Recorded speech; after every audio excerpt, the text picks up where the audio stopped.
Tonight, we walk through history's darkest corridors.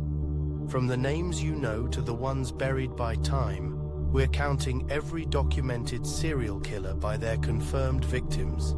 The numbers will disturb you, some will shock you. This is the complete record. Stay with me. Legends of the Unknown. Every serial killer in history, ranked by victim count vertical bar sleep documentary. Intro. Across every continent, in every decade of recorded history, there have been individuals who have taken human life not once, not twice, but repeatedly, systematically, over months, years, and sometimes decades. Tonight, we examine 10 of the most prolific serial killers ever documented, ranked in ascending order by the number of victims attributed to their crimes. This is not a celebration of violence. It is an attempt to understand the scope and scale of these cases, to remember those whose lives were taken, and to examine how societies across the world eventually brought these individuals to justice.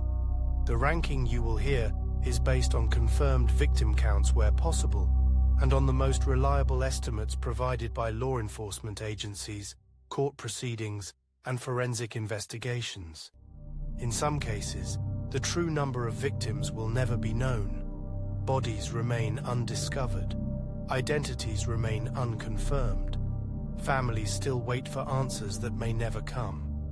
We begin with those killers whose confirmed victim counts number in the single digits or low double digits, and we will move steadily upward toward cases where the death toll reaches into the dozens, and eventually into the hundreds. The individuals on this list operated in the United States, South America, Europe, and beyond. Some were caught through meticulous detective work. Others were undone by their own arrogance. A few evaded capture for so long that entire generations grew up in their shadow. What qualifies someone for this list is straightforward but grim. A serial killer, by the FBI's definition established in 2005, is an individual who commits 2 or more murders in separate events, typically with a cooling-off period between them. This distinguishes serial killers from mass murderers, who kill multiple people in a single incident, and from spree killers, who murder in multiple locations with no emotional cooling-off period between attacks. The individuals ranked tonight all fit the serial killer classification. They all operated over extended periods of time, selecting victims according to patterns that investigators would later study in painstaking detail. Some targeted specific demographics. Others appeared to kill opportunistically. All of them, for varying lengths of time, managed to continue their crimes without detection. The ranking begins at number 10 and moves toward number 1. The lower the number, the higher the confirmed or estimated victim count. Along the way, we will examine the circumstances that allowed these killers to operate, the investigative breakthroughs that led to their capture, and the legal proceedings that followed. We will speak the names of victims where they are known. We will note the dates and locations where these crimes occurred. And we will try to understand, as much as any of us can, how ordinary communities became the hunting grounds for extraordinary evil. Item 1. Dennis Rader. Dennis Lynn. Rader was born on March 9, 1945, in Pittsburgh, Kansas, the eldest of 4 sons born to William and Dorothea Rader. The family moved to Wichita when Dennis was young, and he grew up in what neighbors would later describe as an unremarkable household. He attended Wichita Heights High School, graduating in 1963, and subsequently enrolled at Kansas Wesleyan University before transferring to Wichita State University, where he studied administration of justice. He served in the United States Air Force from 1966 to 1970, stationed at various bases, including locations in Texas, Alabama, Okinawa, Japan, and South Korea. Upon his return to civilian life, Rader married Paula Dietz on May 22, 1971. The couple would have 2 children, a daughter and a son, and by all outward appearances, they lived an ordinary middle-class existence in the Park City suburb of Wichita. Rader held a series of jobs over the years. He worked for a time at the Cessna Aircraft Company, then for ADT Security Services, where he installed home alarm systems, a detail that would later take on a deeply troubling significance. In 1991, he became a compliance officer for Park City, responsible for enforcing local codes regarding property maintenance, animal control, and zoning regulations. Neighbors knew him as the man who measured grass heights with a ruler and cited residents for minor infractions. He was active in Christ Lutheran Church, serving as president of the church council and as a Cub Scout leader. To the outside world, Dennis Rader was an ordinary man, perhaps overly rigid, perhaps excessively concerned with rules and appearances, but ordinary nonetheless. The reality was something else entirely. Between January 15, 1974 and January 19, 1991, Dennis Rader murdered 10 people in the Wichita area. He called himself BTK, an acronym that stood for bind, torture, kill, and he communicated with police and media outlets over the years, taunting them with letters, poems, and puzzles. His first victims were the Otero family. On that January morning in 1974, Rader entered the home of Joseph and Julie Otero, located at 803 North Edgemore Street in Wichita. Joseph Otero, age 38, was a former United States Air Force Staff Sergeant. Julie Otero, age 33, was a homemaker. Also present in the house were two of their 5 children, Joseph Otero II, age 9, and Josephine Otero, age 11. Rader had cut the phone line before entering. He told the family he was a wanted fugitive who needed money and a car. He then proceeded to bind all 4 family members. Joseph Otero Sr. was found with a plastic bag over his head and a cord around his neck. Julie Otero was bound and strangled with a cord. Joseph Otero II was found in his bedroom, also suffocated with a plastic bag. Josephine Otero was found hanged from a pipe in the basement. 3 other Otero children, Charlie, age 15, Danny, age 14, and Carmen, age 13, were at school during the attack. They returned home that afternoon to discover the bodies of their parents and siblings. The Wichita Police Department launched an investigation but had few leads. 9 months later, on October 8, 1974, a caller directed a reporter at the Wichita Eagle newspaper to a book in the Wichita Public Library. Inside the book was a letter claiming responsibility for the Otero murders and providing details that had not been released to the public. The letter was signed BTK. This began a pattern that would continue, intermittently, for decades. Rader craved recognition. He wanted the public and the police to know that the Otero murders were not a one-time event, not a burglary gone wrong, but the deliberate work of a serial killer who intended to continue. On April 4, 1974, less than 3 months after the Otero murders, Rader killed again. His victim was Catherine Bright, a 21-year-old woman who lived at 3217 East 13th Street North in Wichita. Rader had been watching the house, waiting for an opportunity. Catherine's brother, Kevin Bright, age 19, was also present during the attack. Rader shot Kevin twice in the head, but Kevin survived. Catherine was stabbed multiple times and died of her injuries. Kevin Bright's survival provided investigators with a witness, but Rader was never identified from his description.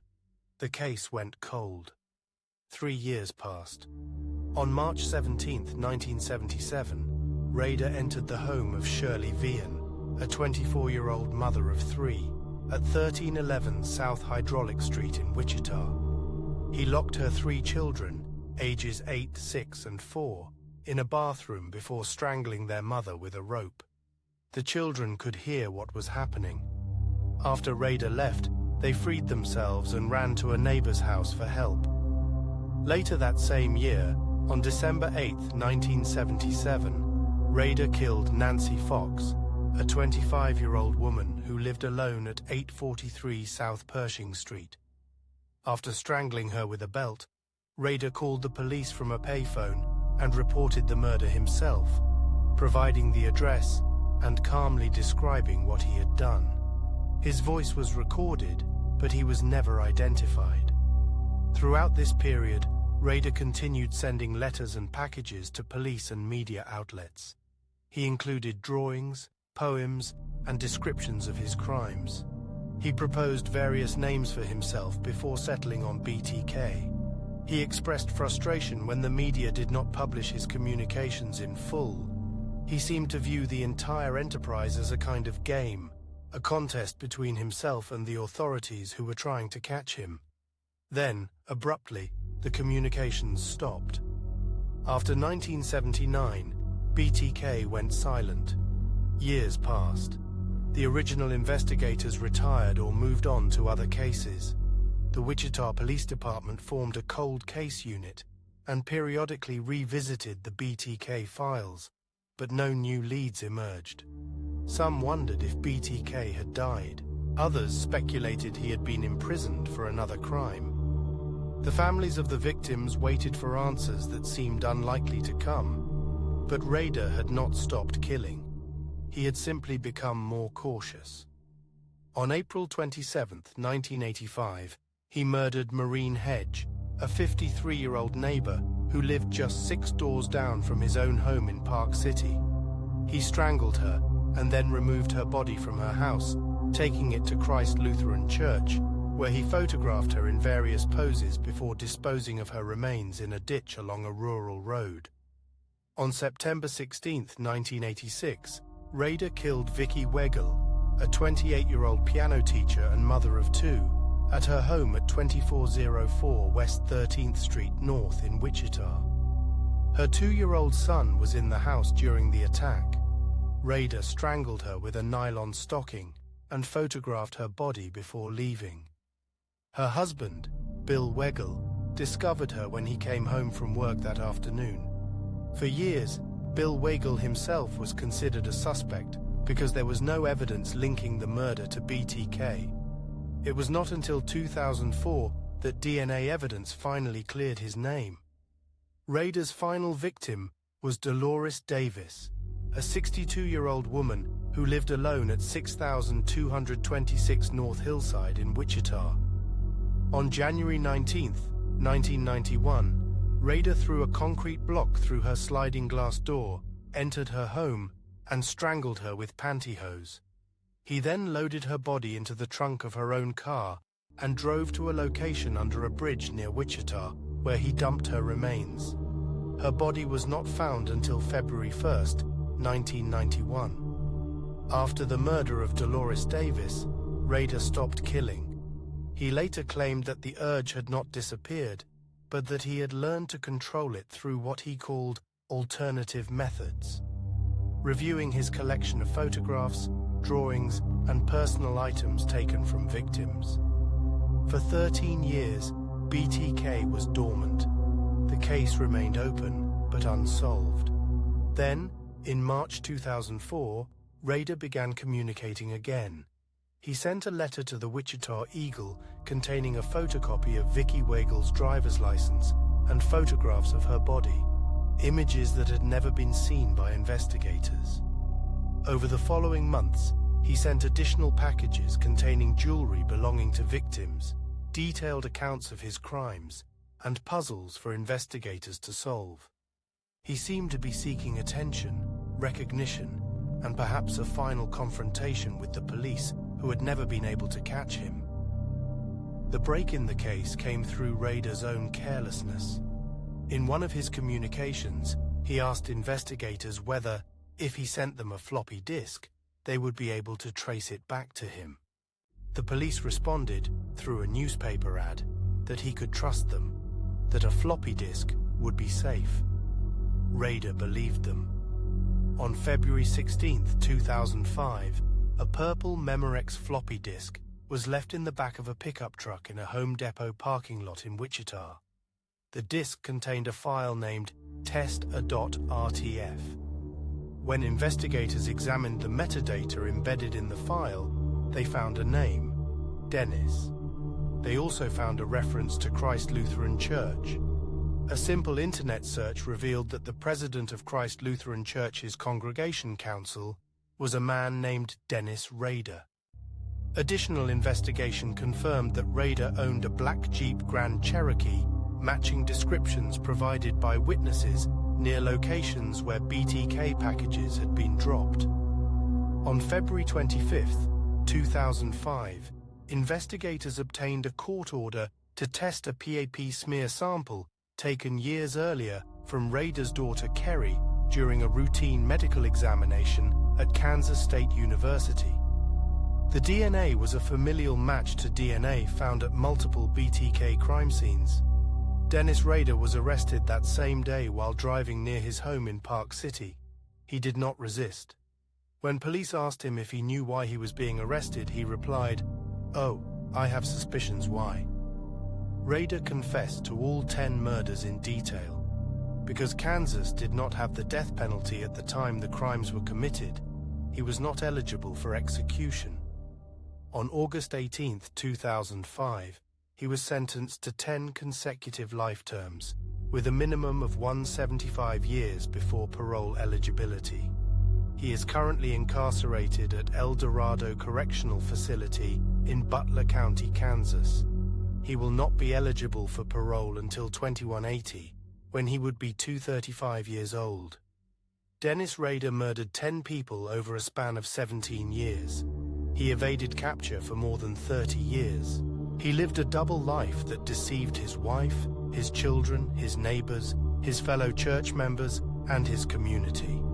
He ranks 10th on this list, not because his crimes were less significant than those who follow, but because his confirmed victim count, 10, is the lowest among the individuals we will examine tonight. Each of those 10 victims had a name, a family, a life that was taken from them. Joseph Otero, Julie Otero, Joseph Otero II, Josephine Otero, Catherine Bright, Shirley Vian, Nancy Fox, Maureen Hedge, Vicky Weigel, Dolores Davis. Item 2. John Wayne Gacy.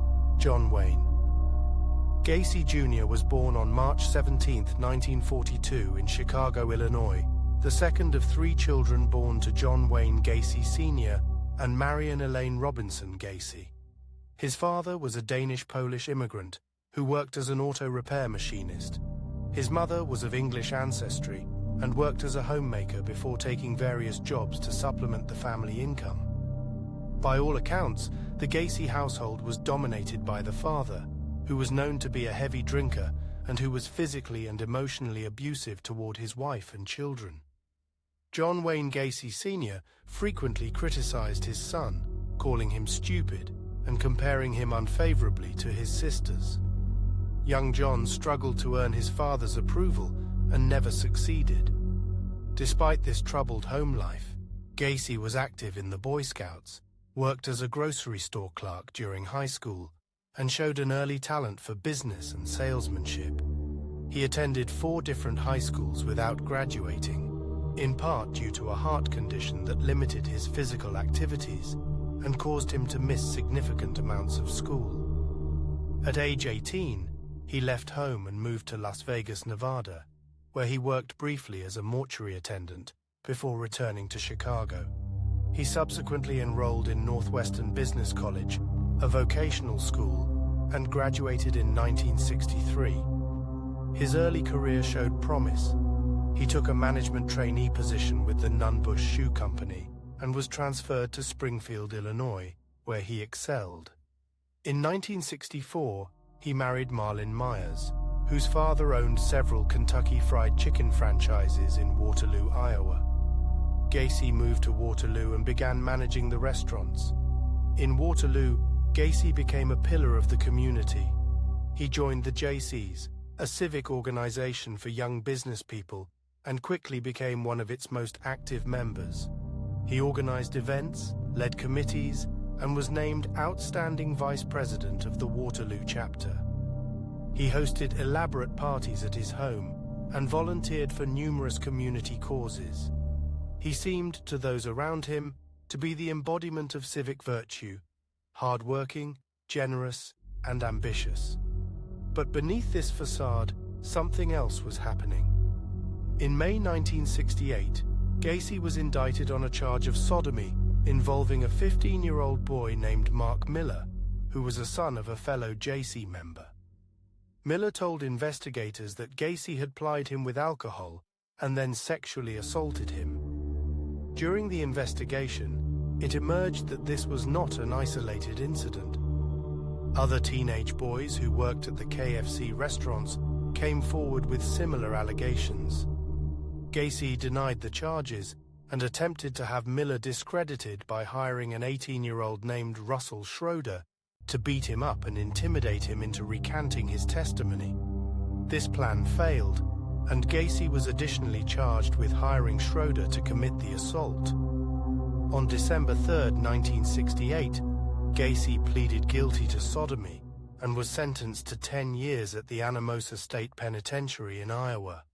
His wife, Marlene, filed for divorce, which was finalized on September 18, 1969. Gacy never saw his 2 children from that marriage again. In prison, Gacy was a model inmate.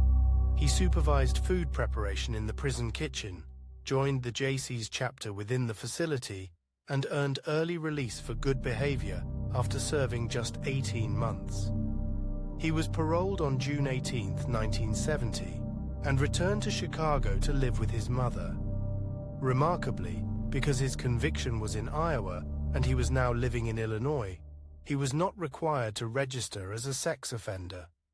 His criminal record was essentially invisible to those around him.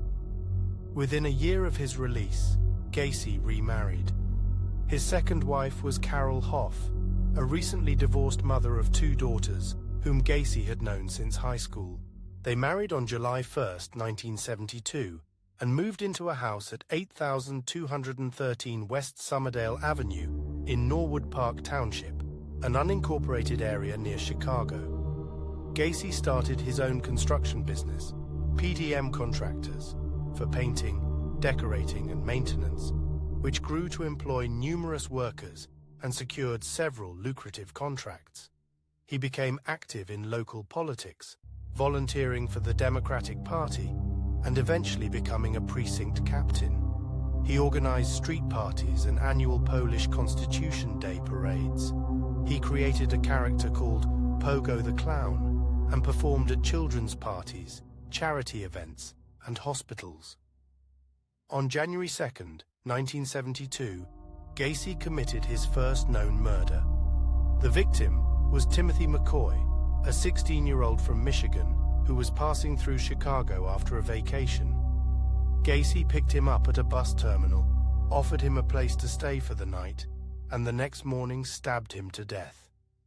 Gacy later claimed that he killed McCoy after waking to find the teenager standing over him with a knife, a claim that was never substantiated.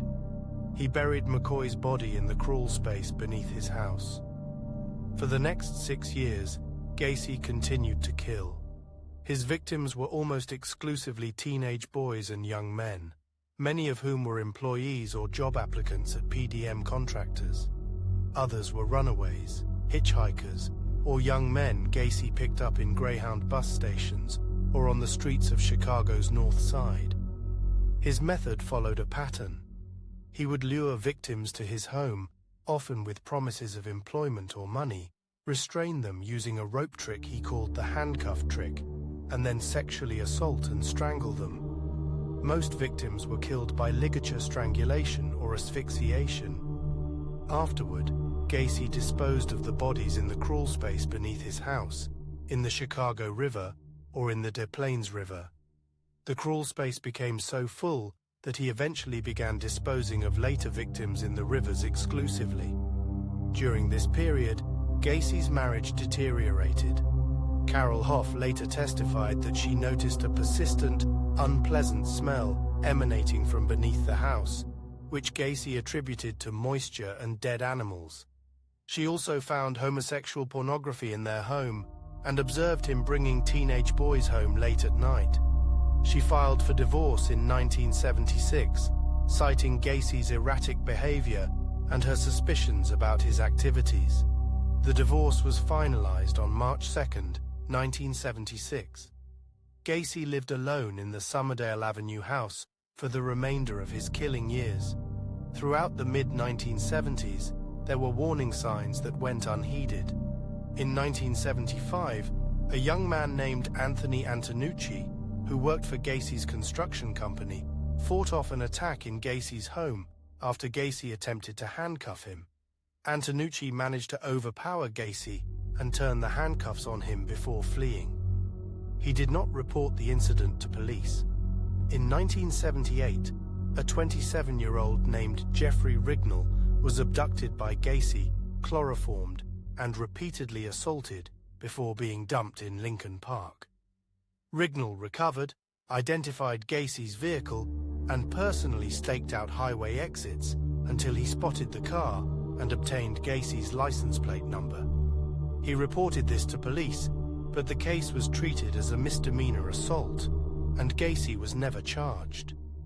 During these years, at least 8 families filed missing persons reports for sons who had last been seen near Gacy's neighborhood or who had connections to PDM contractors. None of these reports resulted in Gacy being identified as a suspect. The case that finally led to Gacy's capture began on December 11, 1978. Robert Peast, a 15-year-old high school student who worked at a pharmacy in Des Plaines, Illinois, told his mother that he was going to speak with a contractor about a summer job. The contractor was John Wayne Gacy. Robert never returned home. Robert's mother immediately reported him missing, and Des Plaines police began an investigation. They quickly identified Gacy as the last person known to have seen Robert. When they ran Gacy's name through the system, his 1968 sodomy conviction in Iowa appeared. Detectives obtained a search warrant for Gacy's home. During the initial search on December 13, 1978, investigators found suspicious items, including a receipt from the pharmacy where Robert Peast worked, a class ring belonging to another young man, handcuffs, and police badges. They also noted the unusual smell emanating from the crawl space, but did not excavate at that time. Over the following days, police maintained constant surveillance on Gacy. He appeared to know the investigation was closing in. He spent time with his attorneys, visited friends, and made increasingly erratic statements. On December 20, 1978, he invited 2 surveillance officers into his home, and while talking with them, made statements suggesting knowledge of bodies buried beneath the house. A second search warrant was obtained, and on December 21, 1978, investigators began excavating the crawl space. What they discovered was beyond comprehension. In the crawl space beneath the house, in an area measuring approximately 32 feet by 40 feet and only 4 feet high in most places, investigators found the remains of 29 young men and boys. The bodies had been buried in shallow trenches, sometimes stacked on top of one another. Many were wrapped in plastic sheeting or fabric. Identification was difficult because of decomposition. Many victims were identified only through dental records, or in some cases, not at all. Additional remains were recovered from the Des Plaines River and the Chicago River in the months that followed. The final confirmed victim count was 33, making John Wayne Gacy one of the most prolific serial killers in American history. He confessed to 33 murders in total, though some investigators believed the actual number might be higher. Among the identified victims were Robert Peast, age 15, John Butkovich, age 18, who had worked for Gacy and disappeared in 1975 after a dispute over pay, Gregory Godzik, age 17, also a Gacy employee, who disappeared in December 1976, John Zyke, age 19, who vanished in January 1977 after telling friends he was going to sell his car to someone. Robert Gilroy, age 18, who disappeared in September 1977 while taking a bus to work. 8 of the 33 victims were never identified. They remain nameless to this day, their families, if they have families searching for them, still without answers. Gacy's trial began on February 6, 1980, in Chicago. His defense attorneys pursued an insanity plea, arguing that Gacy suffered from multiple personality disorder and was not in control of his actions at the time of the murders. Prosecutors presented evidence of careful planning, including Gacy's method of disposing of bodies, his attempts to conceal evidence, and his ability to maintain a successful business and social life while committing his crimes. The trial lasted 5 weeks. On March 13, 1980, the jury deliberated for less than 2 hours before finding Gacy guilty of 33 counts of murder. He was sentenced to death for 12 of those murders, the 12 that occurred after Illinois reinstated the death penalty in 1977. He spent 14 years on death row at the Menard Correctional Center in Chester, Illinois. During that time, he became known for his artwork, particularly his oil paintings of clowns, which attracted controversy when they were sold to collectors. On May 10, 1994, John Wayne Gacy was executed by lethal injection at the Stateville Correctional Center in Crest Hill, Illinois. His final words were, "Kiss my ass." He was 52 years old. John Wayne Gacy murdered 33 young men and boys over a span of 6 years. He buried most of them beneath his own home, in the crawl space where the smell of decomposition became so strong that visitors noticed it. He performed as a clown at children's hospitals. He shook hands with First Lady Rosalind Carter. He was a precinct captain for the Democratic Party, and he was a serial killer who evaded detection for years because those around him could not reconcile the man they knew with the crimes he committed.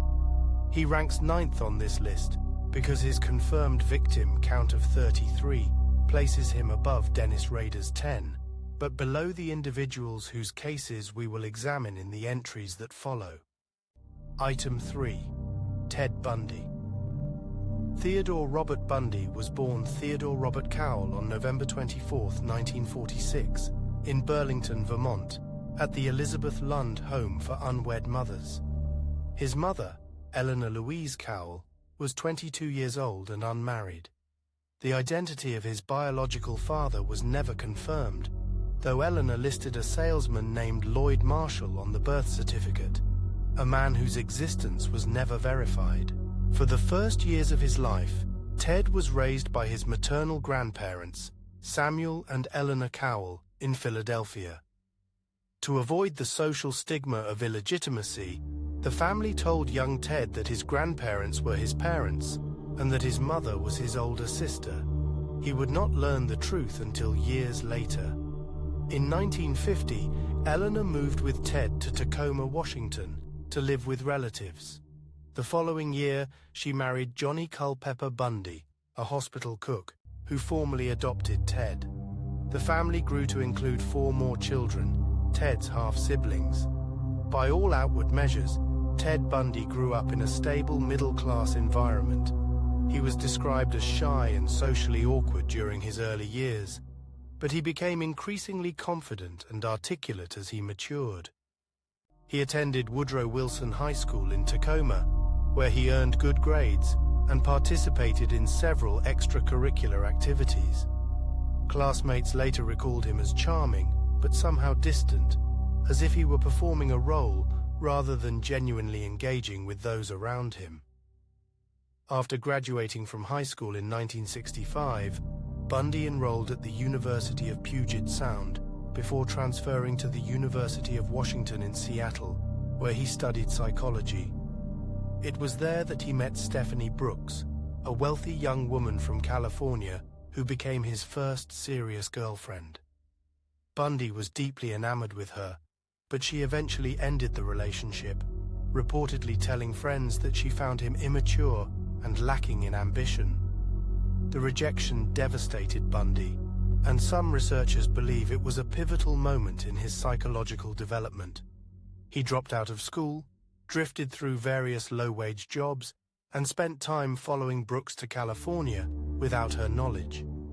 Eventually, he returned to the University of Washington, re-enrolled, and transformed himself. He became an honors student in psychology.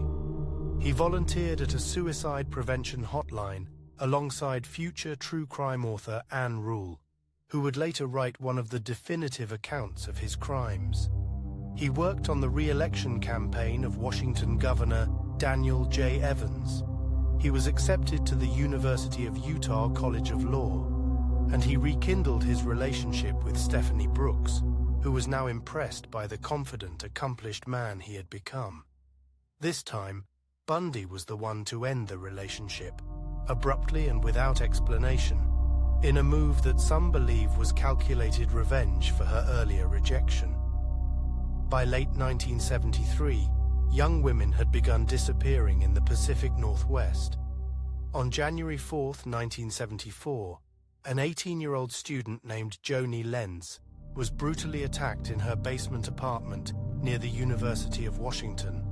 She survived, but suffered permanent brain damage. On February 1, 1974, Linda Ann Healy, a 21-year-old psychology major and radio announcer, vanished from her basement room in a group house near the same campus. Her bed was found with blood on the pillowcase. Her nightgown, folded neatly, was left behind. Police concluded she had been carried from her home wearing only a nightgown in the middle of winter. Over the following months, more women disappeared. Donna Gail Manson, 19, vanished on March 12th while walking to a campus concert at Evergreen State College in Olympia.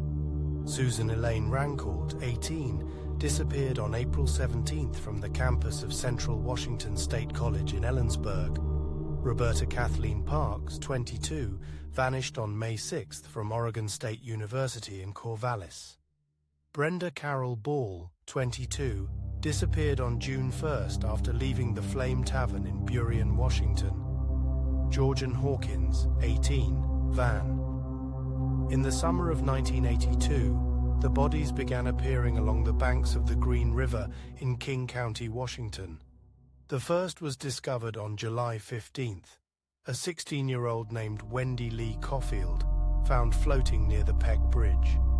Within weeks, more bodies emerged from the murky water and the surrounding wilderness.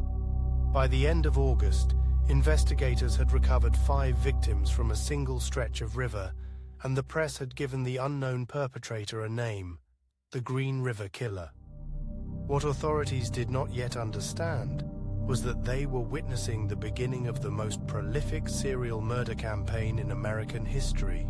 The man responsible was Gary Leon Ridgway, a truck painter from Auburn, Washington, who would ultimately confess to killing at least 49 women, though he claimed the true number exceeded 70, and investigators believe it may be higher still. Gary Ridgway was born on February 18, 1949, in Salt Lake City, Utah, the second of 3 sons born to Thomas and Mary Ridgway. The family relocated to the Seattle area when Gary was young, settling in the working-class suburb of McMicken Heights near SeaTac International Airport. By all external measures, Ridgway's childhood appeared unremarkable. A quiet boy of below-average intelligence who struggled academically and repeated grades multiple times. He graduated from Tye High School in 1969 with a grade point average barely above passing. His IQ was later measured at 82, placing him in the low normal range. Yet beneath this ordinary surface existed a deeply troubled inner life. Ridgway later described a complicated relationship with his domineering mother, who worked as a saleswoman and frequently belittled his father in front of the children. He recalled incidents of bedwetting that continued into his teenage years, for which his mother would wash his genitals, encounters that produced in him both shame and, he admitted, sexual arousal. After high school, Ridgway enlisted in the United States Navy and served a tour in Vietnam aboard a supply ship. He returned to the Seattle area in 1971 and took a job at the Kenworth Truck Company in Renton, where he would remain employed for over 3 decades. He married 3 times, first to Claudia Craig in 1970, a union that lasted less than 2 years. Then to Marcia Winslow in 1973, with whom he had a son, Matthew, before divorcing in 1981, and finally to Judith Mawson in 1988, who remained his wife until his arrest. To his co-workers, neighbors, and even his wives, Ridgway presented as a dedicated employee, a church-going man who read the Bible regularly, and a devoted father who coached his son's sports teams. He was, by every visible metric, aggressively normal. This was precisely the mask that allowed him to operate undetected for over 2 decades. Ridgway's hunting ground was a stretch of Pacific Highway South, known locally as the Strip, a corridor of cheap motels, adult bookstores, and fast food restaurants that ran through SeaTac and Kent. During the early 1980s, this area served as the primary stroll for Seattle's street-level sex workers, many of them young women struggling with addiction, homelessness, or both. Ridgway later told investigators that he specifically targeted this population because he believed they would not be missed, that their disappearances would generate minimal investigation, and that their lifestyles made them easy to approach. He was, in his own words, killing prostitutes because they were easy to pick up, and I hated most of them. His method was consistent. He would solicit sex, then drive the women to remote locations, his home when his wife was away, wooded areas, or the cabs of abandoned trucks. He strangled most of his victims manually or with ligatures, often during or immediately after sexual intercourse. The Green River Task Force was established in 1984 as bodies continued to accumulate at a staggering rate.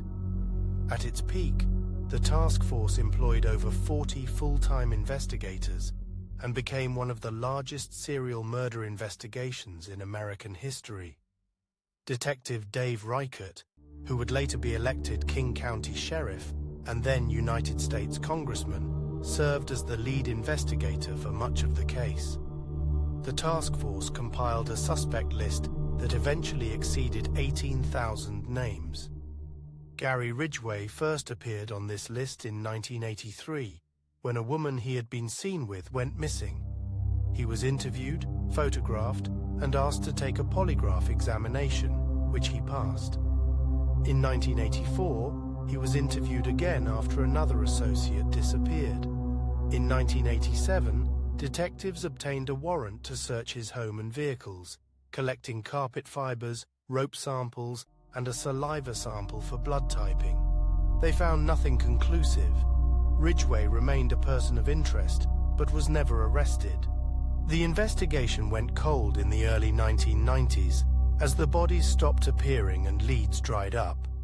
Many investigators, including Reichert, remained convinced that Ridgway was their man, but lacked the evidence to prove it. Then came the breakthrough that would define modern forensic investigation. In 2001, advances in DNA technology allowed the Washington State Patrol Crime Laboratory to retest the saliva sample collected from Ridgway 14 years earlier. The results were unambiguous. Ridgway's DNA matched semen recovered from 3 victims, Marcia Chapman, Opal Mills, and Carol Ann Christensen. On November 30th, 2001, Gary Ridgway was arrested in the parking lot of the Kenworth plant, where he had worked for 32 years, mere miles from where many of his victims had last been seen alive. The case against Ridgway presented prosecutors with a difficult choice. They possessed physical evidence linking him to a handful of murders, but dozens of families still did not know what had happened to their daughters. King County prosecutor Norm Marleng ultimately made a controversial decision. He offered Ridgway a plea agreement. In exchange for pleading guilty and providing detailed confessions to all of his crimes, Ridgway would receive life in prison without the possibility of parole, rather than the death penalty. The agreement required Ridgway to cooperate fully with investigators, lead them to undiscovered remains, and provide truthful information about each killing. On November 5, 2003, Ridgway stood in a Seattle courtroom and pleaded guilty to 48 counts of aggravated first-degree murder. A 49th count was added in 2011 when he confessed to a previously unknown victim. During his confession and subsequent interviews, Ridgway spoke for hours about his crimes in a flat, emotionless tone that unsettled even veteran investigators. He described killing women with such frequency during the peak years of 1982 through 1984 that he sometimes lost track of individual victims. He admitted to returning to dump sites to have sexual intercourse with corpses, behavior that continued until decomposition made it impossible. He explained that he sometimes placed items with the bodies, cigarettes, gum, written materials, specifically to mislead investigators about the killer's habits. He described one victim, Carol Ann Christensen, whom he posed with a paper bag over her head, fish placed on her body, and a wine bottle inserted into her. When asked why, he said simply, "I don't know. I just wanted to do something different." He claimed he could not remember many of his victims' faces. They were, to him, interchangeable. The true scope of Ridgway's crimes may never be known. He confessed to killing at least 71 women, but admitted his memory was unreliable after so many years and so many victims. Investigators have confirmed 49 murders and consider him responsible for at least 60. Many of his victims have never been identified, young women whose remains were recovered from forests and ravines, but whose names have been lost to time. Others have never been found at all, their fates known only to Ridgway himself. The victims whose identities are known ranged in age from 15 to 38, though most were in their teens or early 20s. They came from across the country, drawn to Seattle for various reasons, only to vanish into the machinery of Ridgway's compulsion. Among them were Wendy Caulfield, Deborah Bonner, Marcia Chapman, Cynthia Hines, Opal Mills, Terry Milligan, Mary Meehan, and dozens more whose names fill 49 pages of court documents. Gary Ridgway is currently incarcerated at the Washington State Penitentiary in Walla Walla, where he will remain until his death. He is 76 years old. His confirmed victim count of 49 places him among the deadliest serial killers in American history, and his actual toll, likely exceeding 70, may make him the most prolific American serial murderer by total body count. The Green River case transformed homicide investigation, demonstrating both the limitations of pre-DNA forensics and the revolutionary potential of genetic evidence. It also exposed systemic failures in how law enforcement prioritized cases involving marginalized victims. For years, the disappearances of young women from the streets of Seattle generated less urgency than they might have had the victims come from different circumstances. Ridgway understood this disparity and exploited it deliberately. At his sentencing hearing, he offered a statement to the families of his victims. "I'm sorry for killing your daughters," he said. "I have tried to remember as much as I could to help the detectives find and recover your daughters. I'm sorry for the scare I put into the community." Then he was led away to begin serving 49 consecutive life sentences, one for each woman whose death could be proven beyond doubt. On a spring day in 1980, in the highland city of Ambato, Ecuador, a flash flood swept through a ravine on the outskirts of town. The rushing water carved into the muddy embankments, and as the floodwaters receded, they left behind a discovery that would horrify an entire continent.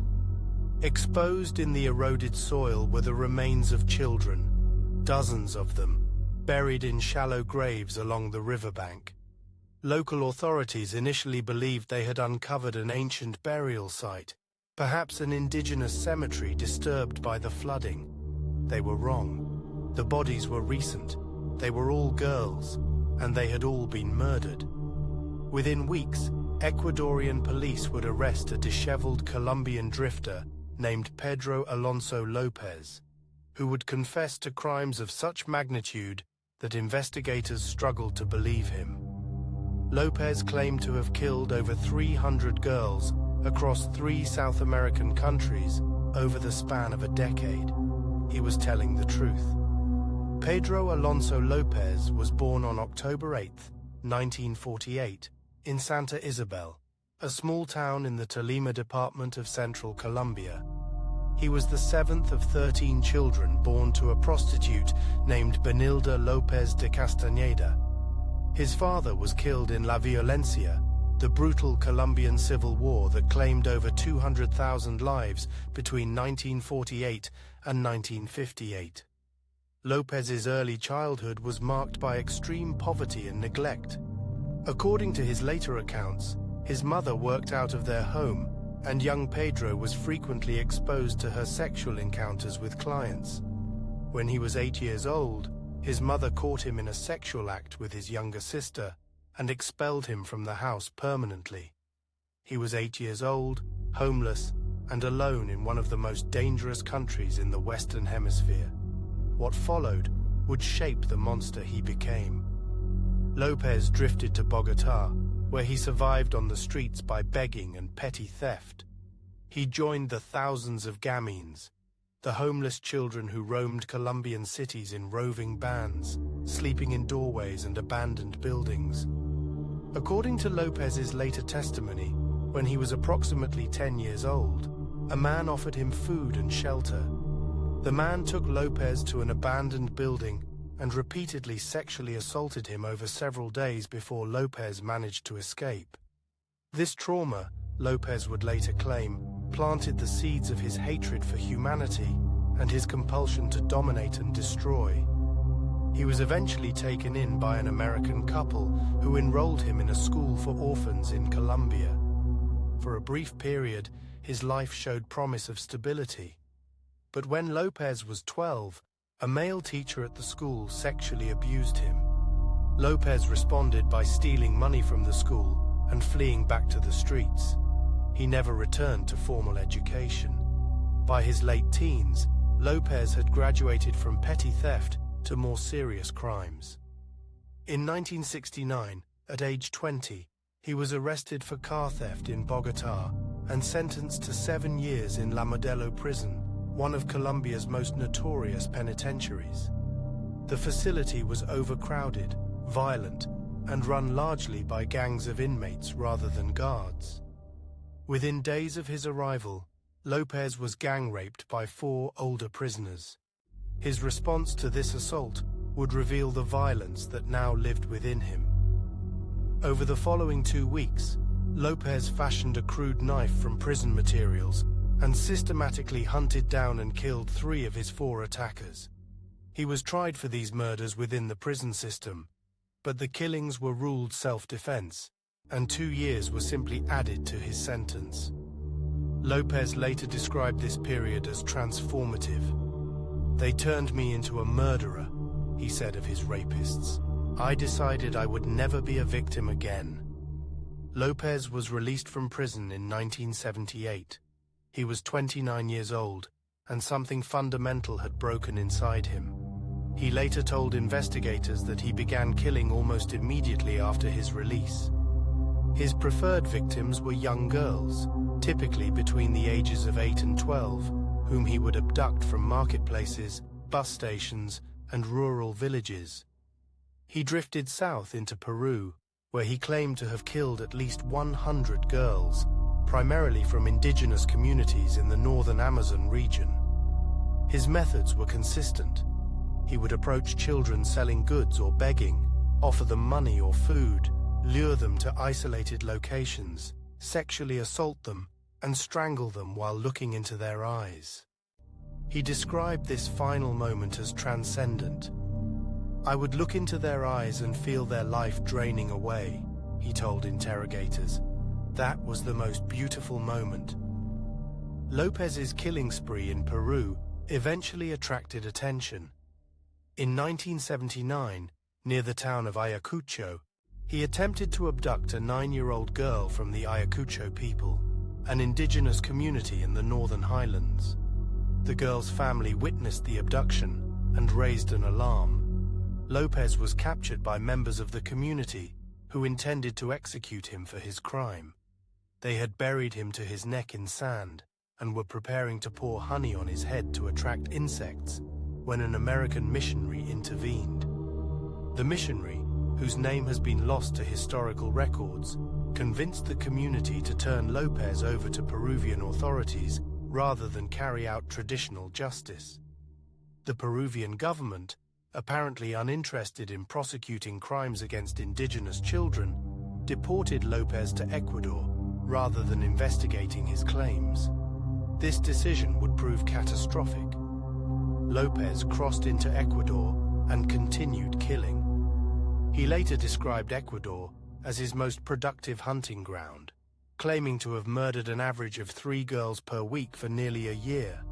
His victims were drawn from the poorest communities: indigenous children, daughters of market vendors, girls from families who lacked the resources or political connections to demand serious investigation of their disappearances. Lopez was meticulous in his approach. He would spend days observing potential victims and their families, identifying the most vulnerable targets, then strike with calculated precision. He transported bodies to remote locations outside of cities, burying them in shallow graves along riverbanks and hillsides. He preferred to bury his victims facing east, toward the rising sun, because he believed they should be looking into the face of God.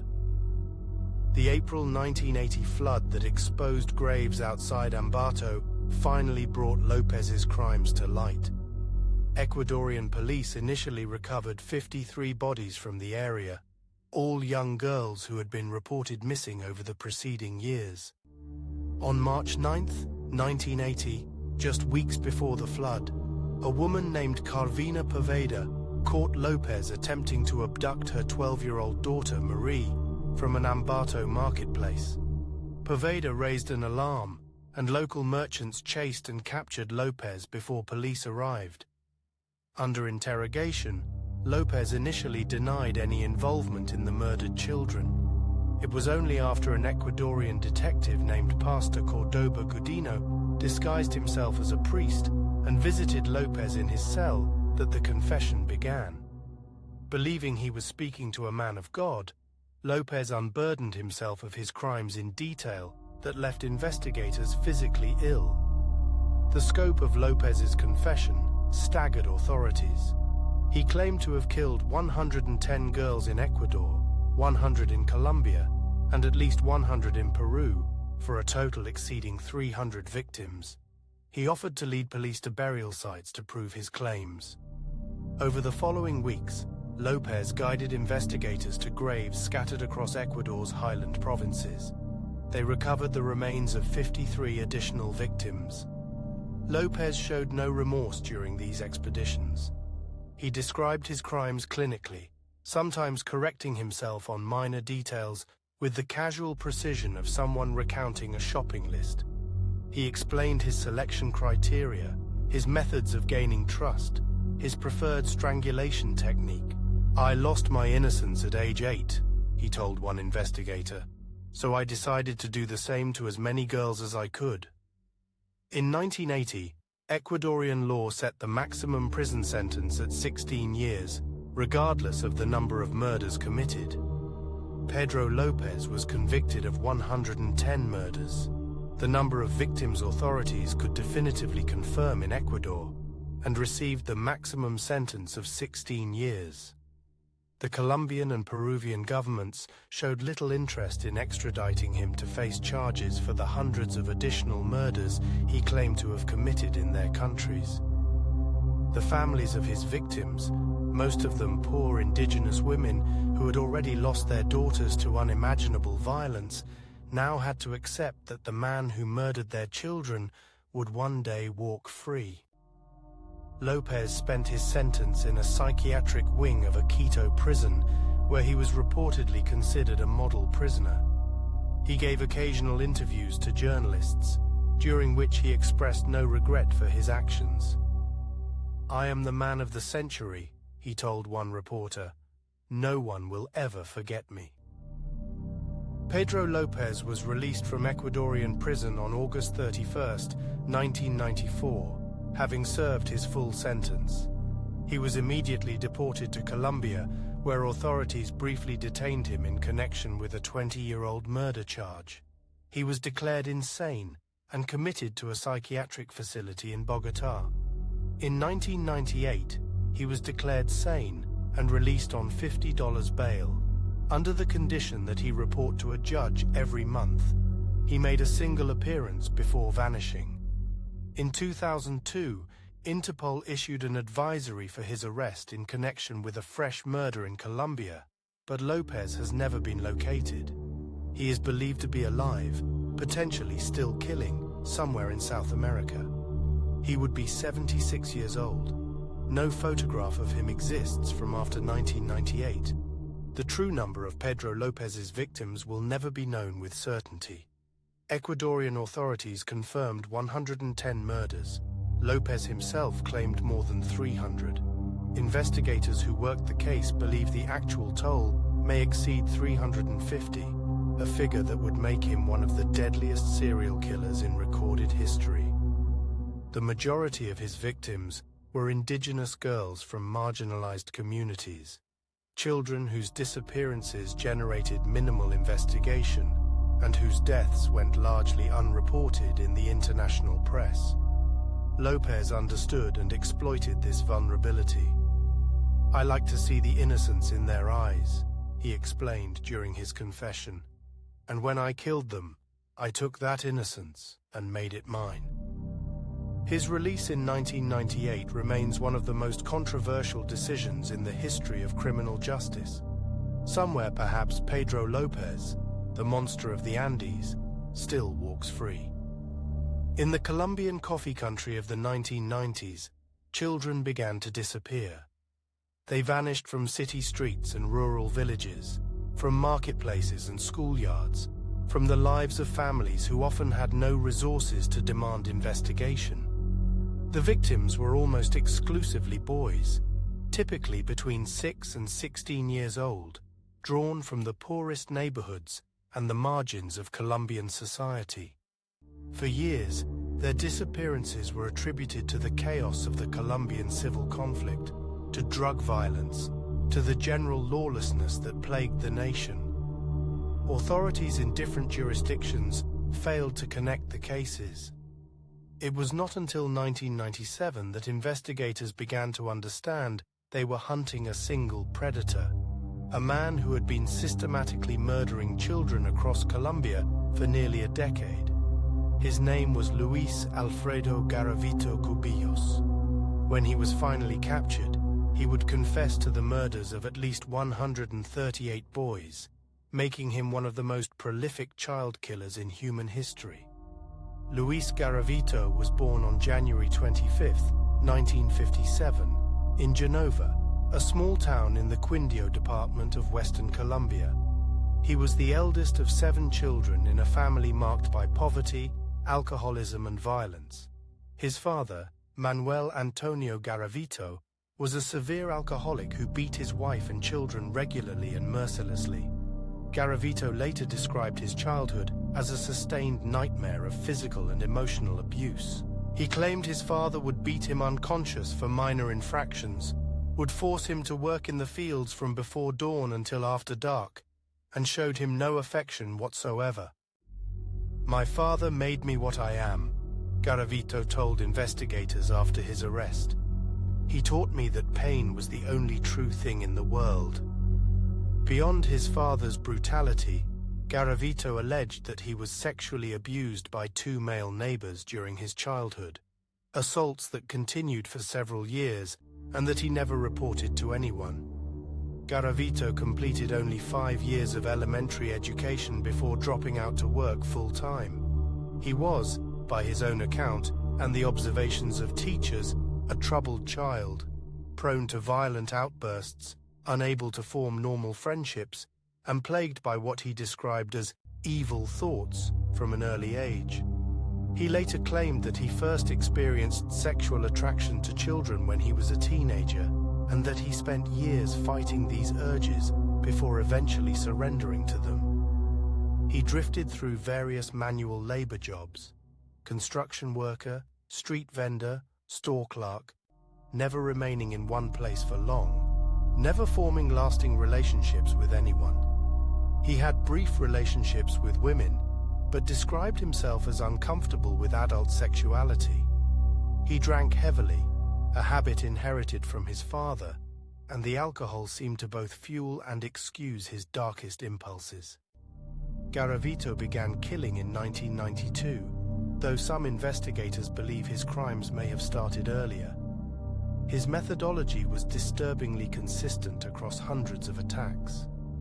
He would approach boys in public places, bus stations, markets, arcades, streets, often posing as a vendor, a farmer looking for workers, a monk, or a representative of a charitable organization. He offered money for small jobs, candy, food, or simply a kind word to children who had little experience with adult kindness. He targeted the most vulnerable: street children, sons of vendors, boys from families too poor to notice their absence immediately, or too powerless to demand police attention. He would walk with his victims to isolated locations: sugarcane fields, riverbanks, patches of forest outside cities, often traveling for hours to ensure complete privacy. Then he would assault them sexually, torture them with a knife, and kill them, typically by slitting their throats. The sadism of Garavito's crimes distinguished him even among the most violent serial offenders. He did not simply kill his victims, he systematically brutalized them over extended periods.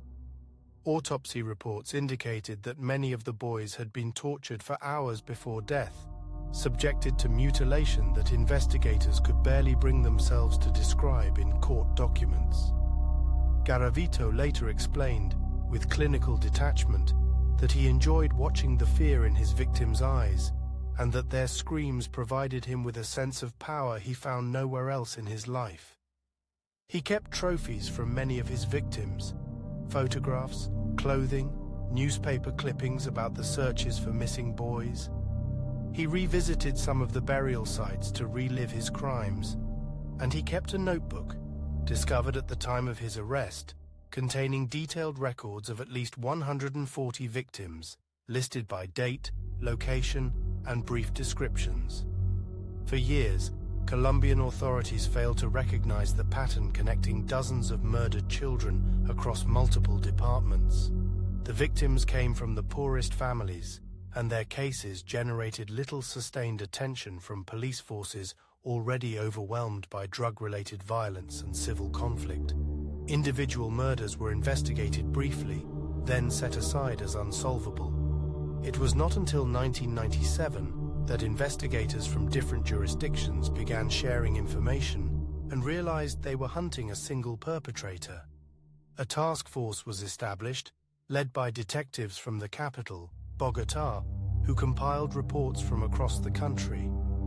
They identified common elements: the victim's age range and socioeconomic status, the pattern of torture and sexual assault, the isolated dump sites.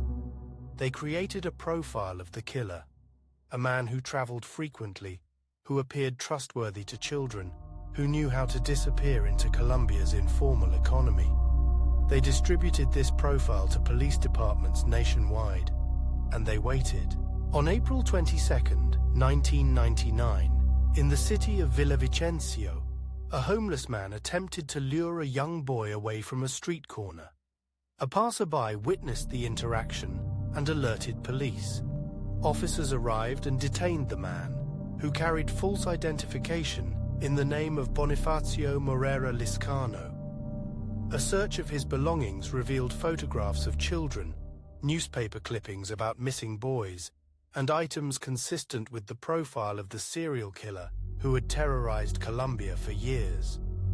Under interrogation, the man admitted his true identity: Luis Alfredo Garavito Cubillos, age 42. He confessed immediately and comprehensively. Over the following weeks, he would lead investigators to burial sites across 11 Colombian departments and provide detailed accounts of at least 138 murders. The confession was so extensive that investigators required special authorization to continue questioning sessions that sometimes lasted 20 hours. The scale of Garavito's crimes was unprecedented in Colombian history and among the worst in the world. He confessed to killing at least 138 boys between 1992 and 1999, though he suggested the true number was higher and that his memory was imperfect after so many victims. He had operated in at least 54 towns across 11 of Colombia's 32 departments, covering an area roughly the size of France. His victims ranged in age from 6 to 16, with most between 8 and 12 years old. He had killed peasant farmers' sons in rural areas and street children in major cities. He had murdered in Bogotá, Medellín, Cali, Pereira, and dozens of smaller towns. His crimes had gone undetected for so long because he was constantly moving, because his victims were powerless, and because Colombia's fractured law enforcement system had failed to see the pattern until it was almost too late. Colombian law presented a significant obstacle to justice. At the time of Garavito's crimes, the maximum prison sentence permitted under Colombian statutes was 30 years for any single conviction, and the law strictly prohibited life imprisonment. Furthermore, a peculiarity of Colombian jurisprudence allowed for sentence reductions based on cooperation with authorities and good behavior. Garavito was charged with 172 counts of murder, aggravated rape, and torture. The additional charges beyond his confessed 138 reflecting victims discovered through investigation whom he did not specifically recall. He pleaded guilty to 138 of these murders. In May 2000, a Colombian court sentenced him to 1,853 years in prison, a symbolic figure that would be automatically reduced to the statutory maximum of 30 years. With sentence reductions for his cooperation and confession, his actual prison time could theoretically be as little as 22 years. Visual: Ken Burns' vertical bar. Interior photograph of La Tramacua prison, Valledupar, Colombia. High security wing with barred cells, armed guards visible in corridor. Harsh fluorescent every serial killer in history, ranked by victim count vertical bar sleep documentary. Item 8, Samuel Little.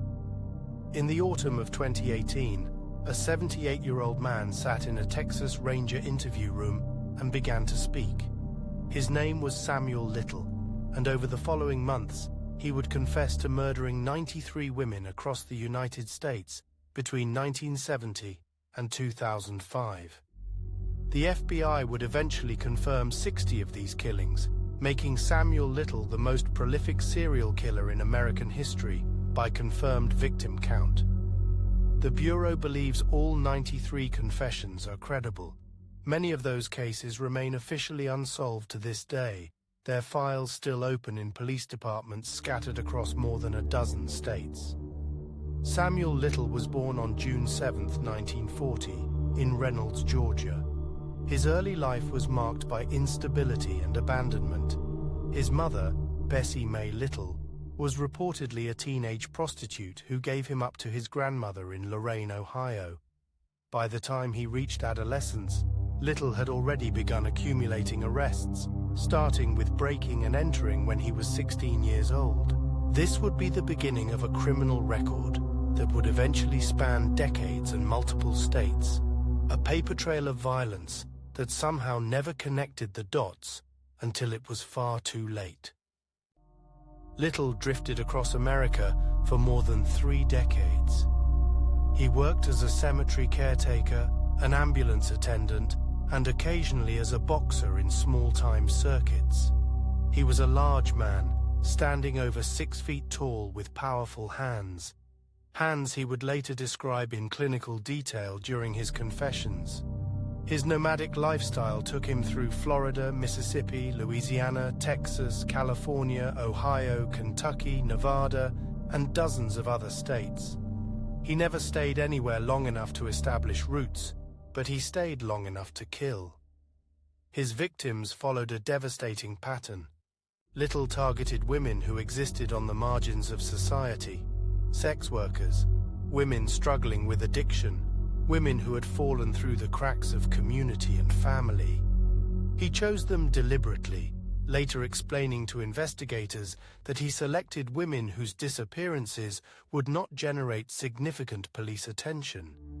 He was, by his own admission, hunting women whom he believed no one would miss. In many cases, he was tragically correct. The method of killing was consistent. Samuel Little strangled his victims with his bare hands. He later told investigators that strangulation was intimate to him, that he could feel the life leaving their bodies. He rarely used weapons. He rarely left physical evidence. And in an era before widespread DNA databases and coordinated interstate law enforcement communication, he moved from jurisdiction to jurisdiction like a ghost. Little was arrested numerous times throughout his killing years, but always for lesser offenses. In 1976, he was arrested in St. Louis for assault. In 1982, he was arrested in San Diego for assault and false imprisonment of a woman who had survived his attack. In 1984, he was arrested again in San Diego after another woman managed to escape. She provided detailed testimony about the attack, describing how Little had beaten her and attempted to strangle her. The case went to trial, but the jury acquitted him. The woman's background as a sex worker undermined her credibility in the eyes of those 12 jurors. Samuel Little walked free. This pattern would repeat itself with devastating consequences. Survivors came forward.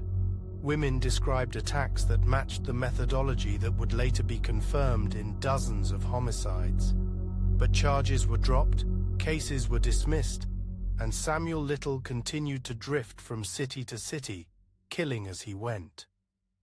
In 2012, police in Los Angeles arrested Little at a homeless shelter in Kentucky on a drug charge.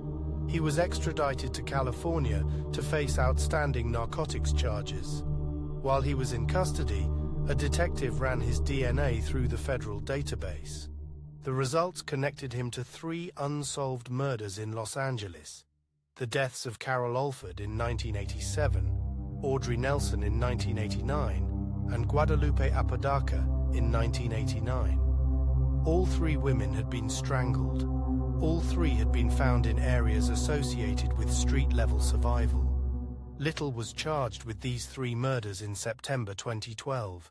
He was convicted on all counts in 2014 and sentenced to 3 consecutive life sentences without the possibility of parole.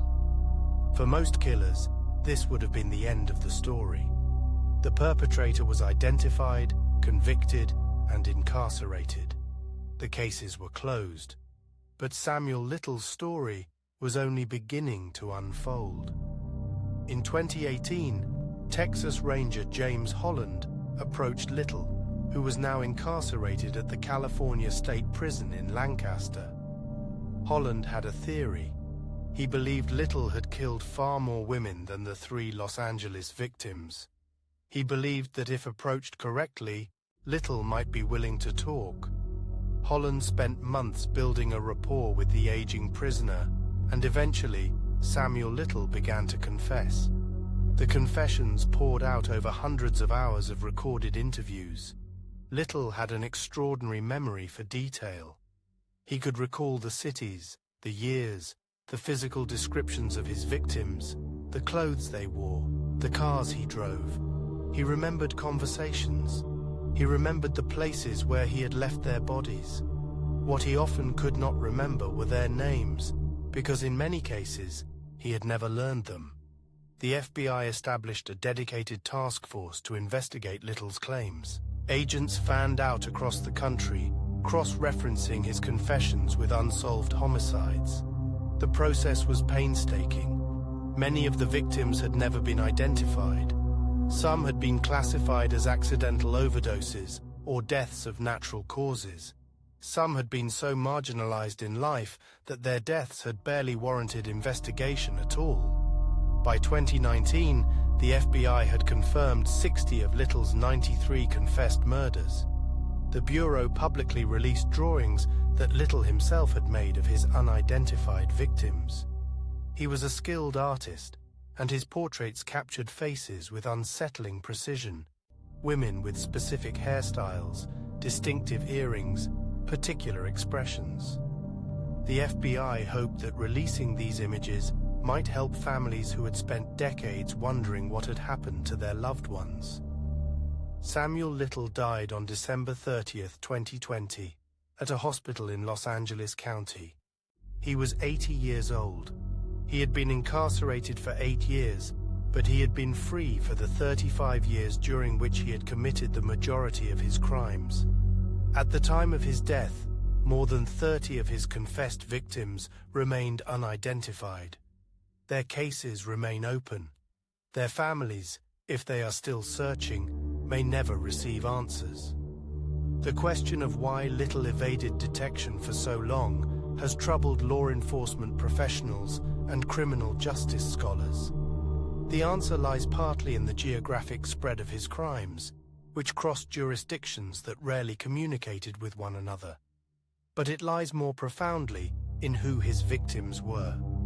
These were women whose lives had been marked by poverty, addiction, and social vulnerability. When they disappeared, their absences often went unreported. When their bodies were found, investigations were frequently brief and under-resourced. Samuel Little understood this social calculation with cold clarity. He built his decades-long pattern of violence upon the indifference that certain communities faced from the systems that were supposed to protect them. His case became a devastating illustration of how bias and neglect in law enforcement could create conditions in which a single individual could kill for 35 years without consequence. He ranks 8th on this list because his confirmed victim count of 60, with 93 confessed, places him among the highest documented totals in criminal history. Unlike others whose numbers rely heavily on disputed claims or estimates, Little's confessions have been methodically corroborated by physical evidence, witness testimony, and law enforcement records. The FBI considers him the most prolific serial killer in American history, a distinction that reflects not only his individual capacity for violence, but also the systemic failures that allowed him to continue for so long. His case has prompted changes in how law enforcement agencies handle cold cases involving marginalized victims. It has led to renewed attention on unsolved homicides that may have been too quickly dismissed, and it has forced a painful reckoning with the reality that some lives have historically been valued less than others in the American criminal justice system. Item 9. Harold Shipman. In the mill towns of Greater Manchester, there lived a doctor whom his patients trusted completely. His name was Harold Frederick Shipman, and for nearly a quarter century, he practiced medicine in communities where families placed their health and their lives in his hands. He made house calls. He sat at bedsides. He offered comfort in final moments. Between 1975 and 1998, he murdered at least 215 of his patients, making him the most prolific serial killer in modern British history, and possibly the most prolific medical serial killer ever documented. The true number may never be known. Harold Shipman was born on January 14, 1946, in Nottingham, England. He was the second of 4 children in a working-class family. His mother, Vera Shipman, was a dominant presence in his early life, and young Harold was reportedly her favorite child. She instilled in him a sense of superiority over his peers, a belief that he was destined for greater things than those around him. When Vera was diagnosed with terminal lung cancer in 1963, the 17-year-old Harold watched as the family doctor administered morphine injections to ease her pain in her final months. She died on June 21, 1963. Shipman later told investigators that he had been present for many of these injections, observing the peaceful effect the drug had on his dying mother. Shipman entered Leeds School of Medicine in 1965. He was not a particularly distinguished student, finishing near the middle of his class. He was described by classmates as aloof and arrogant, someone who kept largely to himself and projected an air of intellectual superiority. In 1966, he married Primrose Oxtoby, a window dresser who was 17 years old and 5 months pregnant at the time of their wedding. The couple would eventually have 4 children together. Primrose would stand by her husband through his eventual arrest, trial, and conviction, never publicly accepting his guilt. After completing his medical training, Shipman worked briefly at Pontefract General Infirmary before joining a group practice in Todmorden, West Yorkshire, in 1974. It was here that the first documented signs of his dual nature emerged. In 1975, Shipman was caught forging prescriptions for pethidine, a powerful opioid painkiller, for his own use. He had become addicted to the drug and was injecting himself with large doses. He was convicted of forgery and fraud, fined £600, and sent to a rehabilitation clinic for treatment. A conviction for drug offences might have ended the career of most physicians, but the British medical system of that era was remarkably forgiving. Shipman's name remained on the medical register. After completing rehabilitation, he was permitted to continue practicing medicine. In 1977, he joined the Donnybrook Medical Centre in Hyde, a small town in Greater Manchester.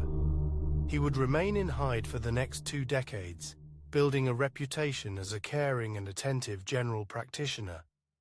Elderly patients in particular were drawn to his willingness to make house calls, something that had become increasingly rare among British doctors by the 1980s.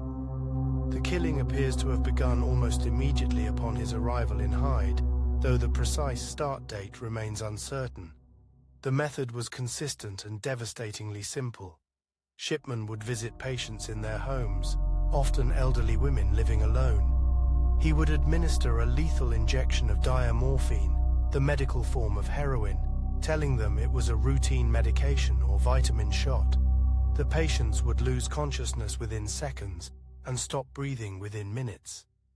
Shipman would then remain with the body, sometimes calling emergency services to report that he had discovered the patient deceased upon arrival, sometimes simply signing the death certificate himself.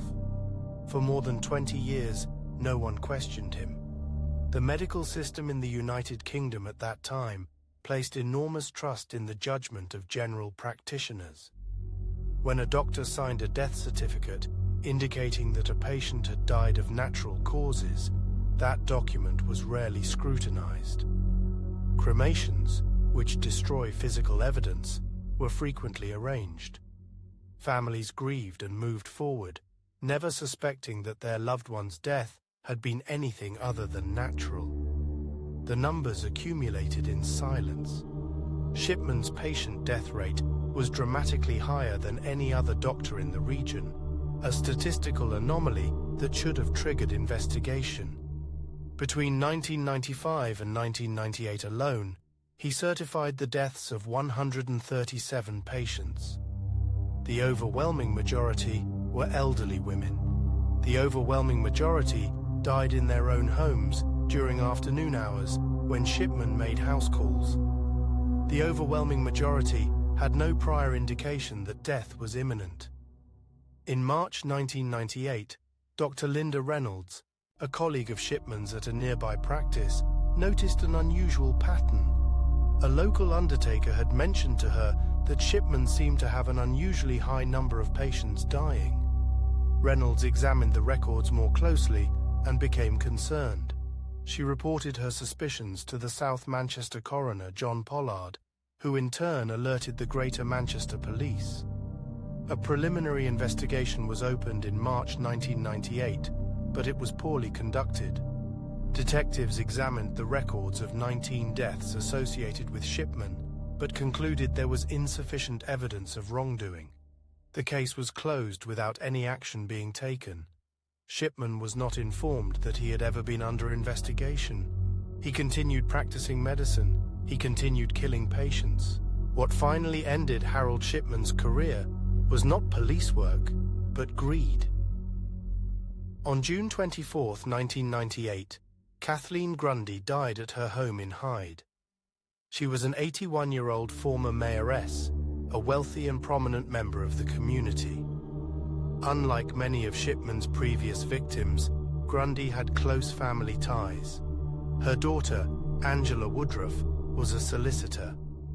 When Woodruff learned that her mother had left a will naming Dr. Shipman as the sole beneficiary of her estate, approximately £386,000, she immediately suspected forgery.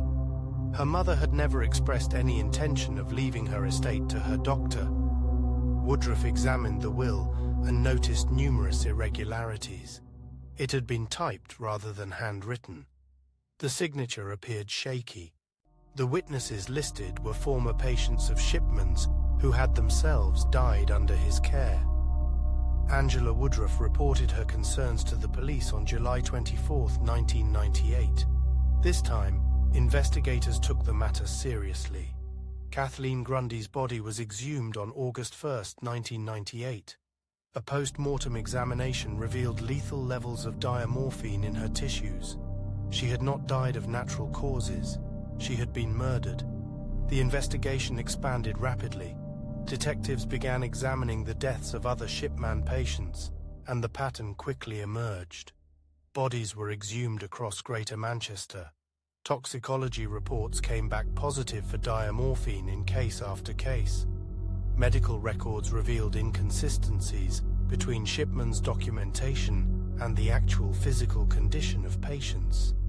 In several instances, Shipman had altered computer records after patients' deaths to create false histories of illness that would justify their sudden demise. What investigators discovered was that the timestamps on the computer system had recorded when these changes were made, providing irrefutable evidence of the deception. Harold Shipman was arrested on September 7, 1998. He was charged initially with the murder of Kathleen Grundy, then with 14 additional counts as the investigation progressed. The prosecution selected 15 cases for trial based on the strength of the physical evidence, including exhumation results and computer record tampering. All 15 victims were women. Their ages ranged from 49 to 81. The trial began on October 5, 1999, at Preston Crown Court. It lasted for 4 months, making it one of the longest murder trials in British history. Shipman maintained his innocence throughout, offering explanations for the diamorphine findings that the jury found unconvincing. On January 31, 2000, he was convicted of all 15 murders and sentenced to 15 consecutive life terms. The judge recommended that he never be released. Following the conviction, a public inquiry was established to determine the full scope of Shipman's crimes. The Shipman Inquiry, chaired by Dame Janet Smith, examined the deaths of 887 of Shipman's patients, dating back to 1974. The inquiry's final report, published between 2002 and 2005, concluded that Shipman had definitely killed 215 patients. It found that he had probably killed an additional 45. The report acknowledged that these figures were almost certainly conservative, as many potential victims had been cremated and their remains were no longer available for testing. The inquiry also delivered a devastating assessment of the failures that had allowed Shipman to continue killing for so long. It criticized the medical profession for placing excessive trust in individual practitioners without adequate oversight. It criticized the death certification system for providing insufficient checks on physicians who certified their own patients' deaths. It criticized the 1998 police investigation for its inadequate methodology and its failure to take Dr. Reynolds's concerns seriously. The inquiry led to sweeping reforms in British medical oversight, including changes to death certification procedures and the establishment of more rigorous monitoring of physician practice patterns. The question of motive has never been definitively answered.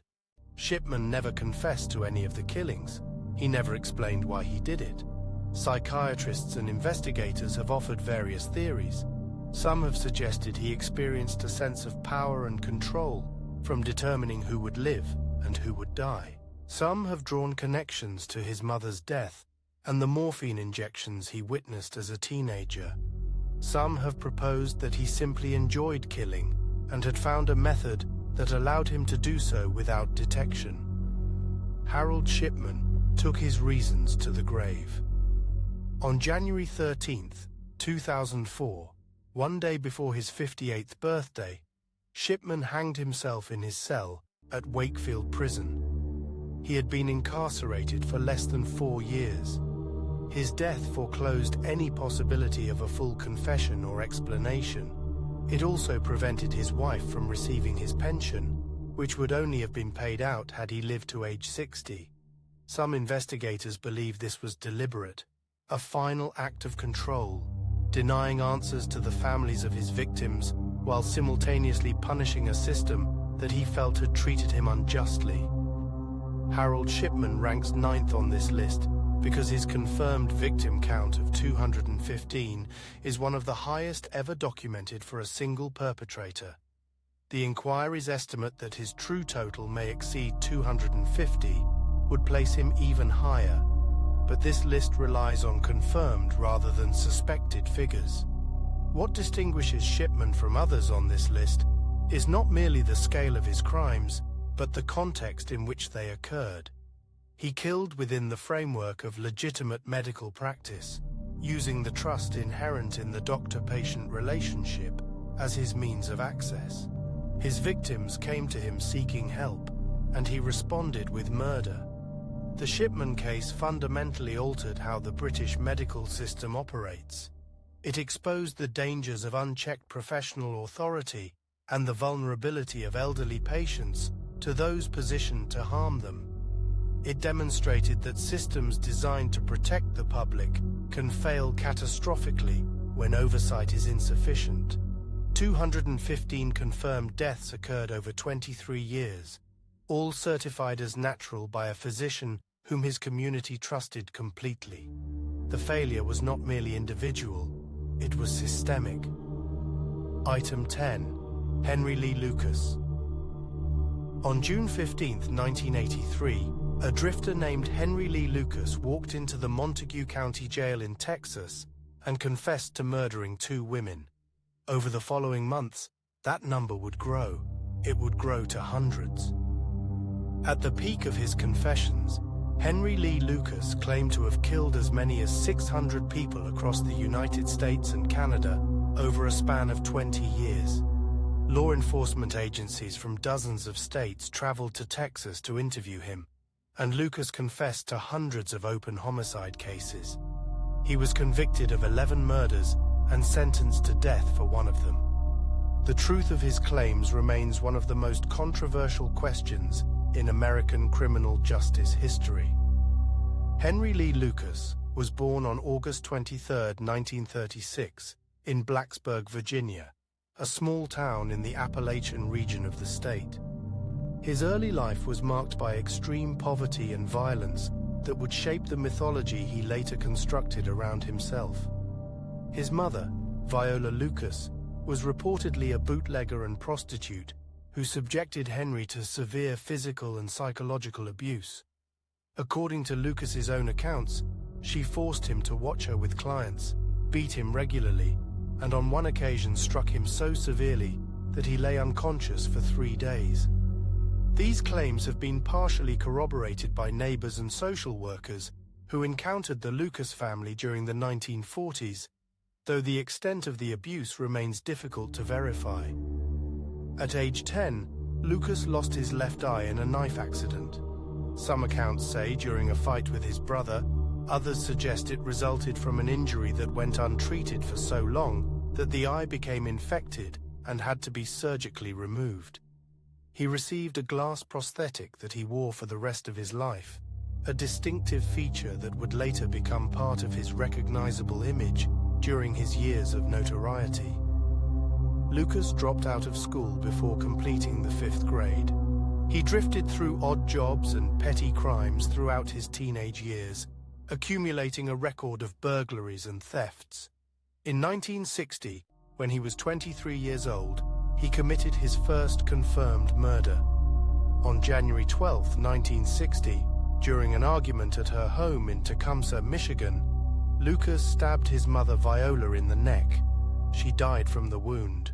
Lucas was arrested, tried, and convicted of second-degree murder, receiving a sentence of 20 to 40 years in the Michigan State Penitentiary. He was paroled after serving 10 years, released in 1970, despite having told prison psychiatrists that he would kill again if released. The parole board disregarded these warnings, and Lucas walked out of prison into a society that had little interest in tracking his movements or monitoring his behavior. For the next decade, Lucas drifted across the American South and Southwest. He worked briefly at various jobs, auto repair, painting, farm labor, but rarely stayed anywhere for long. In 1976, he met Otis Toole at a Jacksonville, Florida soup kitchen. Toole was a diagnosed schizophrenic and arsonist with his own history of violence. The two men formed a relationship and began traveling together, occasionally accompanied by Toole's niece and nephew, Frida Powell and Frank Powell. Lucas would later claim that he and Toole committed hundreds of murders together during these years of wandering, describing themselves as partners in what he called a satanic cult called the Hand of Death. In 1982, Lucas was living in Stoneburg, Texas, with an elderly woman named Kate Rich, whom he had met through a religious organization. When Rich disappeared in September 1982, suspicion eventually fell on Lucas. He was arrested in June 1983, initially on a weapons charge. Under questioning by Texas Rangers, he confessed to killing Kate Rich and then to killing Frida Powell, who had also gone missing while in Lucas's care. These two confessions would prove to be among the few that were reliably corroborated by physical evidence. But Lucas did not stop with Kate Rich and Frida Powell. Once he began confessing, he seemed unable or unwilling to stop. He confessed to murders in Texas, Florida, California, Louisiana, Michigan, and dozens of other states. He confessed to murders dating back to the 1960s.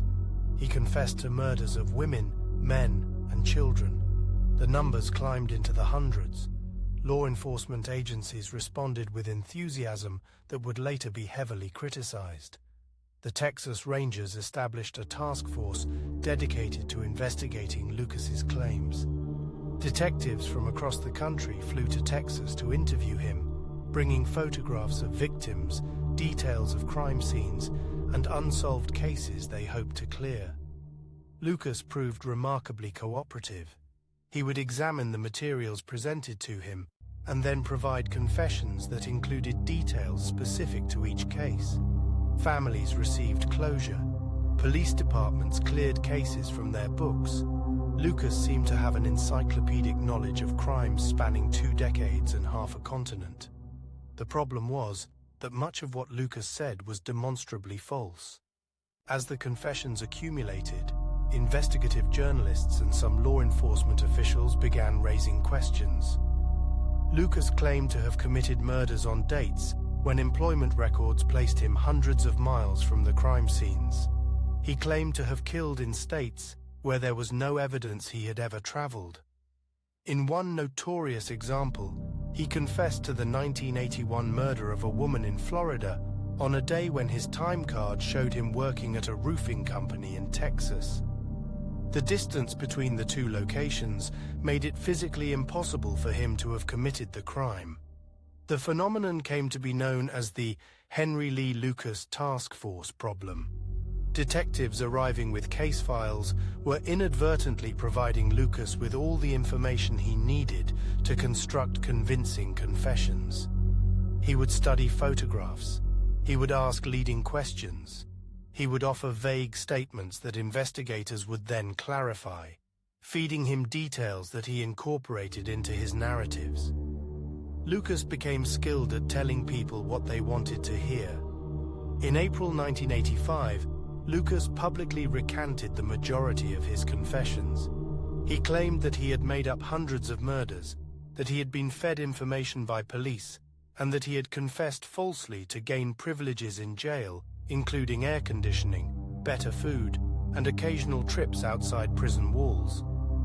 The Texas Attorney General's office launched its own investigation and concluded that Lucas had likely been truthful about no more than 3 to 12 of his claimed victims. The investigation also found evidence that the Lucas Task Force had, in some cases, provided information that allowed Lucas to fabricate plausible confessions. The recantation threw hundreds of supposedly solved cases back into doubt.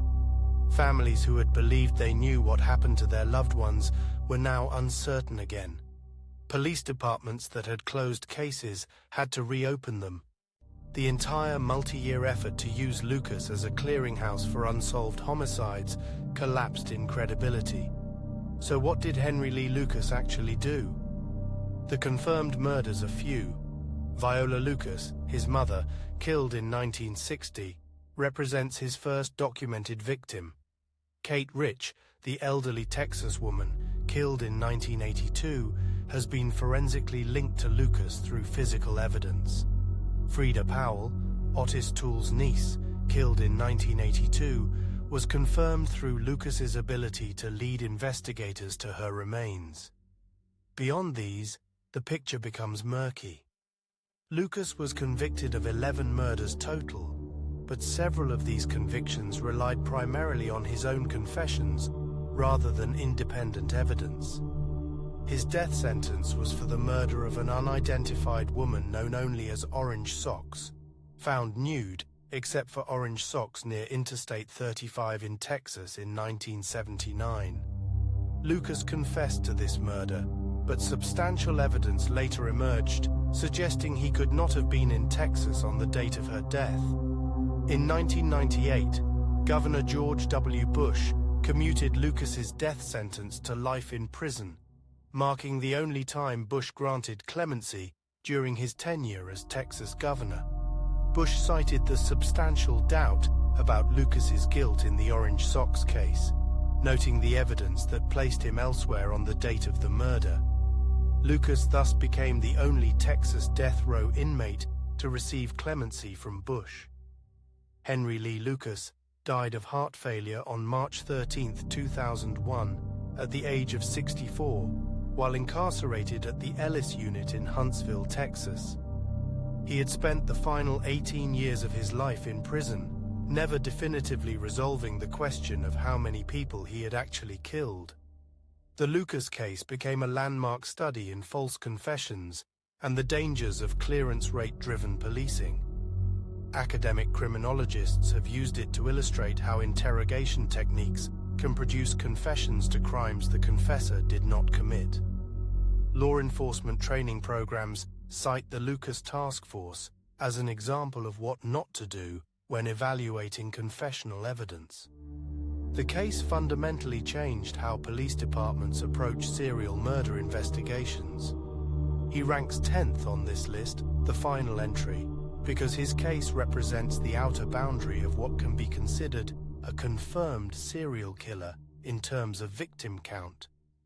The Texas Attorney General's investigation concluded that he could be reliably linked to between 3 and 12 murders. Some researchers accept a higher number based on circumstantial evidence. Virtually no credible authority accepts his claimed hundreds. Lucas matters to this list not for the crimes he committed, but for the crimes he confessed to falsely. and the systemic failures those false confessions exposed. He demonstrated that vulnerable individuals, under certain conditions, will confess to almost anything. He demonstrated that law enforcement agencies, under pressure to solve cases, may accept confessions that do not withstand scrutiny. He demonstrated that the desire for closure, by families, by police, by society, can override the pursuit of truth. The victims whose cases were falsely attributed to Lucas deserve particular acknowledgement. Their actual killers remain unknown. Their cases remain officially unsolved. The years spent investigating Lucas were years not spent pursuing actual perpetrators. In the wake of his false confessions, the real murderers in dozens of cases continued their lives, whether free or incarcerated for other offenses, never held accountable for the specific deaths incorrectly assigned to Henry Lee Lucas. What remains certain is that Henry